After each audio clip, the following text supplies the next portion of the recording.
innovation na makambo ya mpepo tope aviation na RDC. Compagnie africaine d'aviation CAA na mokuse alela yango minu na nenga kosakana te di et commandé domaine na ye après réception ya premier Airbus A330 oyo CAA yaka nango mikolo eleki yango nde sukisaka masolo ndimela ngai mwana Kongo ke CAA auti lisusu kobambola koko na botu na domaine aérien avec arrivée pe réception ya deuxième avion ya sika Airbus A330. Airbus A330 deuxième frappe yango yo ya mokwake na mapate RDC ya boebondi melangai ke mon côté na terrain po ezala nanu te ekomi lelo ntimba na nzuzi veut dire mapasa Airbus A330 ba avion ya mokwake ya liboso eyaka yango yo bozwa lix eza nango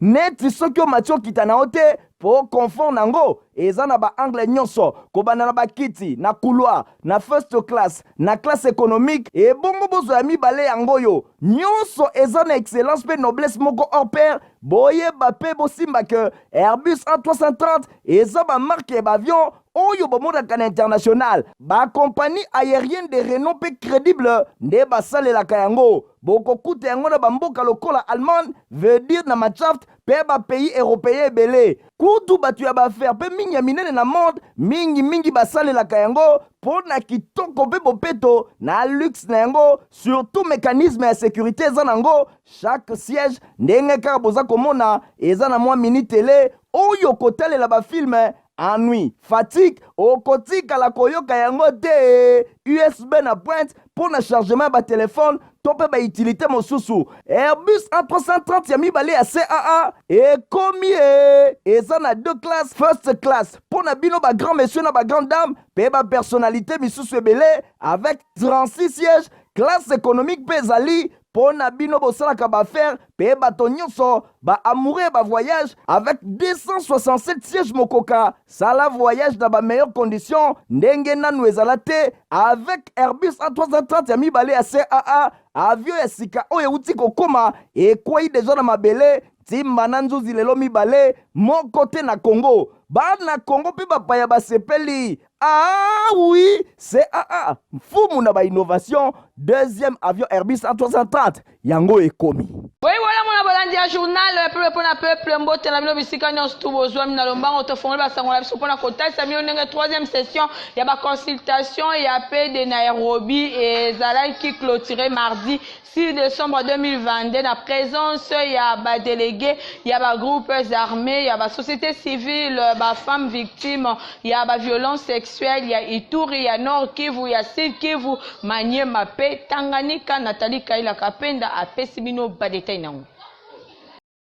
Après ma tractation ya ndenge na ndenge pour la clôture ya troisième session ya ba consultation ya paix ya Nairobi finalement mardi 5 décembre et Salemaki na présence ya ba délégué ya ba groupe armé ya société civile ba femmes victimes ya violence sexuelle ya Ituri Nord Kivu Sud Kivu Maniema pe Tanganyika communiqué final les alaki signé par un facilitateur Uhuru Kenyatta mandateur spécial et chef de l'État pe ba représentant ya ba groupe armé na kati na yango tokoki kotanga 10 principes ya décision pe résolution wa pe pa ba groupe armé et singeli basadéré na PDDRCS pas désavoué de manière unanime principal animateur national ba décider côté en place groupe ya travail au Esengeli ba examiner pe ba traiter ba question ba détenu pe ba prisonnier ya ba groupe armé pe kosa la rapport na ba instance judiciaire spécialisée facilitateur ya Nairobi 3 et longo na batonyo so ba s'engager ya ko porter attention et pas ya chef de l'État ba revendication au ya intégration ya ba armée régulière congolaise na ba groupe armé au bazali kosala contraire na esprit ya PDDRCS ba participants ba sengi na programme ya développement ya 145 territoires ba travailler en étroite collaboration na PDDRCS appel ya soutien ya ba partenaires humanitaires eza lancé et pas en droit ya ba PDDRCS pour na kusukisa série en rencontre prévue na mois de janvier 2023 na ville ya Goma, Bukavu, pe Bunia pour na évaluer ba pour réaliser pe ba préparatifs na ba résolution mususu o ezali bongo na moyen terme. Pour la 52e session, il y a assemblée plénière, il y a forum parlementaire, il y a SADC, Oyo Ezalaki, et donc on plutôt na Kinshasa, et puis Banda qui les 5 peut clôture dans le 10 décembre, il y a deuxième journée, Ezalaki consacré na audition, il y a un rapport pays pour na état, il y a avancement, il y a la résolution, Oyo Ezwamaki, Kuna na Malawi, encore une fois de plus hérité, Mapinem. Deuxième journée, il y a 52e session, il y a assemblée plénière, il y a forum parlementaire, il y a SADC. Oyo ezali kosalema na ville ya Kinshasa, kobanda le 5 no le 10 décembre. Ezala qui entièrement consacré na édition, il y a rapport, il y a pays na Oyo Etali, état et avancement, il y a résolution ezwamaki mikolo eleki na Malawi na mois de juin 2022. Session Oyo ezala ki bongo session moko importante peu pertinente, ba résolution Oyo ezala ki pona ko améliorer des certes na makambo Etali énergie, inclusion genre pe jeunesse na ba mayon nyonso ya vie sociale, économique, politique pe lutte contre ba crime transfrontalier. Au total 14 rapports mobimba ba pays ezalaki auditionné de façon générale pe ba dégager tendance moko na ba mboka nyonso pour na kozwa conscience ya de certes na makambo Etali énergie électrique lokola facteur ya développement. Depuis tango wana ba gouvernement ebele ya sous-région ba talisamaki na impulsion ya ba parlement na bango ba consacraki ba nouveau investissement de façon ba kolisa ba ressources énergétiques sur le plan sécuritaire ba mesures importantes yango ezalaki arrêté pour na ba gouvernement nyonso ba lutter ensemble pour na kolongola ba crime transfrontalier pe lisusu ba luka stratégie commune pour na meilleure inclusion ya genre pe jeunesse nyonso wana pour na ko assurer développement moko ya malamu na kati ya sous-région pour na Oyo Etali développement d'infrastructures énergétiques. Plénière à noter intérêt moko manifeste ba mboka ebele améliorer ba desserte na milieu rural pe ba moyen moko ya investissement na objectif à moyen terme pour na ko kanini pour couvrir moitié ya population rurale na ensemble ya sous-région. Pignon soana grâce essentiellement à l'énergie renouvelable, peu propre mingi penza, l'éolien, gaz solaire, hydrogène, hydraulique, RDC, a présenté qui agence nationale de service d'électrification en milieu rural peu périurbain, en ser na mokuse, lokola matérialisation ya engagement oyo, effort ya ndenge na ndenge ezali ko salima, pona Oyo Etali, nyon se ezala qui présentait avant qu'on prêtait serment réglementaire ya assemblée oyo. Première dame de la République démocratique du Congo, Denis Nyakero Tshisekedi, a Kendaki lundi 5 décembre, dans la studio Mama Angebi pour la sa contribution na caisse ya solidarité Oyo ezalaki lancé et pas ya chef de l'État Félix Antoine Tshisekedi Tshilombo pour na ba victime ya Est Stéphane Skande Nathalie Kaila bazalaki kuna na compte ya Info Lingala. Geste o ezalaki posé lundi 5 décembre na maboko na motema epai ya ba congolais ebele yango elakisi ndenge bazam congolaise eza lié na kati ya bisengo pe na pasi ye azali sensible na souffrance ya bato ya est pe ya ouest ya mboka victime na ba guerre o ezali injustement po na ba congolais. Première dame ya République démocratique du Congo Denis Nyakero Tshisekedi ayaki na cité ya Maman Gebi ya RTNC pour répondre à l'appel national au chef de l'État à l'OBIP et à relayer la ministre d'État et affaires sociales et humanitaires. Et si la solidarité est ouverte pour na côté à Mosolo et qui déjà na moi Misolo, il y a plus de milliards de francs congolais. Première dame Denis Nyakero Tshisekedi na tournaye a payé contribution na hauteur il y a 200 millions de francs congolais. Bato ebele ba poser geste oyo plus grand et causal l'impact ya solidarité oyo na terrain ndenge Denis Nyakero Tshisekedi épouse ya chef de l'État a précisé. Présidente ya fondation Denis Nyakero Tshisekedi oyo après chaque exemple na tournaye a relayer appel ya solidarité oyo ezalaki lancé par ya chef de l'État a lobby yango na ba momoko touchant. Il aime en tout temps et dans le malheur il se montre un frère, nous dit la parole de Dieu. Faisons en sorte de l'appliquer aujourd'hui. Demain serait peut-être trop tard. N'oublions pas, chers compatriotes, qu'ensemble nous sommes une communauté plus forte. Parti politique Autre Vision du Congo AVC na mokuse ya autorité morale maître Didier Boudimbu ba organisa ki weekend eleki meeting moko ya kafu kuna na stade Vélodrome ya Kitambo pona ko soutenir ba FRDC. Héritier Mapindemi Fabrice Lundombi bazalaki kuna na compte ya Info Lingala. Ndingi kaka chef de l'État Félix Antoine Tshisekedi Tshilombo a lancé qui appelle et paye ba Congolais nyonso par rapport à agression rwandaise oyo RDC azali victime na yango na nzela ya mouvement terroriste ba M23 bosimba ke parti politique Autre Vision du Congo AVC na mokuse parti cher ya autorité morale Didier Boudimbu oyo azali ministre ya hydrocarbures bango organisa ki samedi 3 décembre 2022 na ville ya Kinshasa mingi penza na stade Vélodrome ya commune ya Kitambo meeting moko populaire meeting ya kafu pour na ko soutenir ba FRDC na Kombo ensemble nous pouvons bosimba ke ba délégation et outaki bisika na bisika ba commune nyonso ya ville ya Kinshasa na intérieur pe na extérieur pour na ko assister na meeting oyo ndenge kaka esengela ki bomona formation politique ya AVC ezali lo formation politique moko ya munene pambate batu ebele ba répondre ki na appel ya autorité morale pour na ko témoigner engagement na bango ya kobunda na sima ya Félix Antoine Tshisekedi Tshilombo pe ko soutenir ba FRDC. Boyi ba délégation et outaki bisika na ba commune nyonso ya ville ya Kinshasa na ba province pe ba fédération ya extérieur ya mboka AVC pe ya diaspora bazalaki vraiment représenté bango nyonso bayaki po na koyoka message ya autorité morale maître Didier Boudimbu et pa ya jeunesse ya République démocratique du Congo à partir ya 15h oyo ba militant nyonso babengaka génie blanc asalaki entrée triomphale na ye na stade Vélodrome oyo e refulaki même bateau maître Didier Boudimbu autorité morale ya AVC a condamnaki agression oyo RDC azali victime na part ya Rwanda na lizele ya ba M23 maître Didier Boudimbu atelisi ke ezali na yango peine perdue ya komona ke Congo ekoki kozala divisé soki mokete congolais nyonso esengeli abunda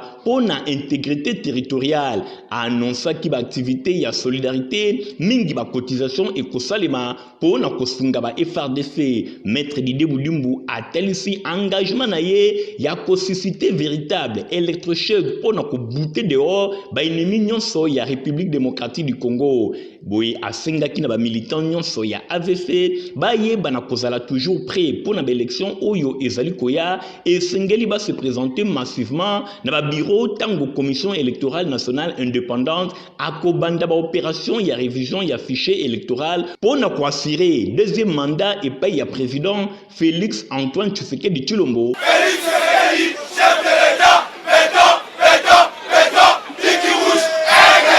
Na région Bosengeli koyeba ke son kuna na centre missionnaire d'adoration na Bokambemi ya pasteur Micho Olenga Kunga baza kokoba na milulu na bango ya une semaine oyo banenome yango Kovac epa wapi mama na likambo nango ezali Dieu les saisons pe la destinée bona na ba détail ya élément o. Les saisons et la destinée ezali thème oyo et salaki ouverture ya convention de vrais adorateurs du Christ Kovac na mokuse kuna na église centre missionnaire d'adoration na quartier Sebo na commune ya Mongafula selon orateur pe pasteur ya Sema convention oyo ezali pe ko marquer 6e année existence ya église na bango yemoko Micho Olenga Kunga pasteur responsable azwaki maloba pona ko introduire explication ya ba révélation oyo Nzambe atalisaki ye alobelaki bana na Nzambe ke koyeba Nzambe efandi na intimité na prière oyo esengeli ko développer apesaki ndakisa ya ba disciple ya église primitive oyo bazalaka ko umela na chambre haute lié ya intimité pasteur Micho Olenga Kunga asengi na bana ya Nzambe ba développer mingi intimité personnelle atalisaki bango que chambre haute eza kaka pièce te lelo avec Saint-Esprit mwana nyonso ya Nzambe akoki ko développer vie de prière bisika nyonso azali ozala na nzela na bis na douche to pe bisika ya bongo na bongo. Temps fort ya prière et salemaki louange pe adoration ezangaki te. Kovac ezali kokoba chaque jour oyo efungwamaki dimanche 4 décembre à partir ya 16h30 pe clôture nango ekosalema dimanche 11 décembre 2022 na ngonga ya 17h kuna na centre missionnaire d'adoration oyo ezwami na quartier Sebo na commune ya Mongafula na avenue Kimbangu numéro 2 oza Mobimba. Na so mususu osengeli koyeba ke eza na sorte baleinière moko babengaka yango daka batu oyo bavoyageaka na nzela ya mai bayebi yango penza kasi bacondition yango ezali penza ya malamu te. Michael Bristoto, Christian Kangebeni bapesi mino badetail. Na République démocratique du Congo oyo soki nanu voyage na ote kokanisa kutu te ke esi osilisi komona po air moko elekaka na Congo eza nde suka na bimangu balenien oyo boza komona boye babengaka yango daka kasi okokamwa pe okotuna ngai po na nini daka kombo yango neti lipasa ya mashini madoda papier yokana nuson oyo. Omoni esika kombo ya daka euta son ya moteur nango soki eza kotambola esalaka kaka daka oza awa na province ya Mai Ndombe daka ezokende nyoki bozwa sikoyo bakondition engaye oyo eza kosenga tola musa ya Marie Misamu abelela yeso ywe po kedi na kedi tala moteur etambolaka en grande partie na mai basokaka yango nde mai nesika ndenge misusu ezwaka mazout to pe essence yango nde mai elekaka wa mingi modele baza kosoka yango mai pardon chamo amela na ye mai me ya kosa banzete oyo esangana na mabende boye baza kosalisa mouvement ya yaka boye zonga telemisa moke ningisa kuna nde yango gouverner to volant nango sikoyo tala komona de bord yeyo avandi na fenêtre ye miso ezalaka se libanda kasi maboko abalolaka ya gouverner na kati botala singa ona fenêtre nde esika sapuyaka na système ya baresi ya 207 ndenge bakoma komi diembika bacorde na baportière basilisa babiro de soki pe babiro 5 mayele kasi bo imagine corde oyo kanangi ekatani modèle komanda de bord akobeta mama na kilbit ne bale kasi lokola bayebi na bango mai nde peut-être kobikisa ye kasi pasi ekozala soki akweleli bapirogue bosa komona mipanzi kote oyo na likolo batu bavandi sans inquiétude likama ezolobela bango ate eloko te kote oyo mopanzi kwanga eza koliama sans plaignant neti mboka mokonzi azalaka te basi na mibali me baza koyokisa kwanga nzoto pasi po modele baza konyema yango pardon bolukela yango kombo bamisusu kote oyo bazolamba na bango sans problème na bambabola na kati awa bozozwa sikoyo kumanima veut dire nzongo inene RDC nanu tomoni makambo te boye tomituni babaleniri ya modele oyo nani yango apesaka ngo nzela etambola tranquillement na babibale boye ata condition moko ya kovoyage ne bale eza kutu rempli awa te tokamwe modele bato oyo basakanaka na bavi ya batu lelo na République démocratique du Congo baaccident ya bibale ekoma neti je moke soki tolobi tokonte nombre ya bato esi bakufi na bamasuwa na bibale tokosilisa kotanga ntina 2023 jour ya baélection po baleki tellement ebele tosengisi na tata ministre ya transport pe baautorité maritime balamuka pe batala na lombango situation oyo ndenge population baza kokufa na bamasuwa ezanga ntina boye eza kotambola bibale po bozwa nanu baleniere ya boye daka etonda se bachevron na batole epanzalela bino na kati ebale bino nyonso mitraille. Compagnie africaine d'aviation CAA a présenté l'avion Airbus Mibale Mobimba A330 Oyo et en a capacité à plus de 300 places. Michael Bristoto. Innovation na makambo ya mpepo tope aviation na RDC compagnie africaine d'aviation CAA na mokuse alela yango minu na nenga kosakana te di e commandé domaine na ye après réception ya premier Airbus A330 oyo CAA yaka nango mikolo eleki yango nde sukisaka masolo ndimela ngai mwana Kongo ke CAA auti lisusu kobambola kokodikoko na ebotu na domaine aérien avec arrivée pe réception ya deuxième avion esika Airbus A330. Airbus A330 deuxième frappe yango yo ya mokwake na mapate RDC ya boyebondi melangai ke mon côté na terrain po ezala nanu te ekomi lelo ntimba na nzuzi veut dire mapasa Airbus A330 ba avion ya mokwake ya liboso eyaka yango yo bozwa lix eza nango neti soki omati okita na yo te po confort nango eza na baangle nyonso kobanda na bakiti na couloir na first class na classe économique ebongo bozwa ya mibale yango yo nyonso eza na excellence pe noblesse moko hors pair boyeba pe bosimba ke Airbus A330 eza bamarke ya baavion oyo bomondaka na international bakompagnie aérienne de renom pe crédible nde basalelaka yango bokokuta yango na bamboka lokola Allemagne veut dire na Machaft pe bapays européen ebele kutu bato ya baaffaire pe mingi ya minene na monde mingi basalelaka yango mpo na kitoko pe bopeto na luxe na yango surtout mécanisme ya sécurité eza nango chaque siège ndenge kaka boza komona eza na mwa mini télé oyo kotalela bafilme ennui fatigue okotikala koyoka yango te USB na pointe pour na chargement ba téléphone to pe ba utilité mosusu Airbus A330 ya mibale ya CAA ekomi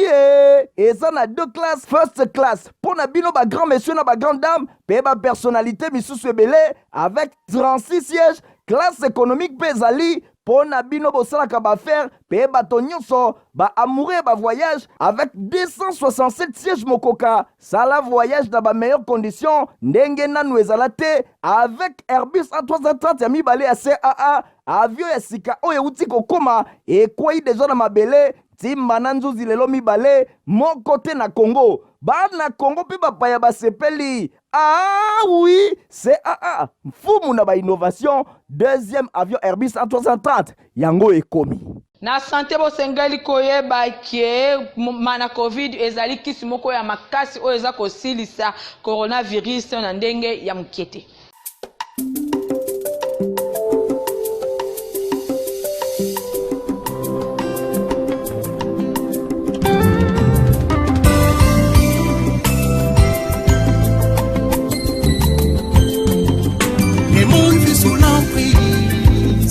Notre ennemi, coronavirus, qui a semé la désolation dans les familles, ainsi que dans les mondes, pour tenter d'essayer. Pour éradiquer ces fléaux maléfiques, RDC se voit honoré par les pharmaciens Étienne Flaubert, Matambou Pessa, fort de ces 40 ans, des recherches et sur les plantes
voyager bisika nyonso olingi boyeba ke agence Eric Travel ezali wana ekosunga bino pona ba démarche nyonso. Nathalie Kaila Kapeta.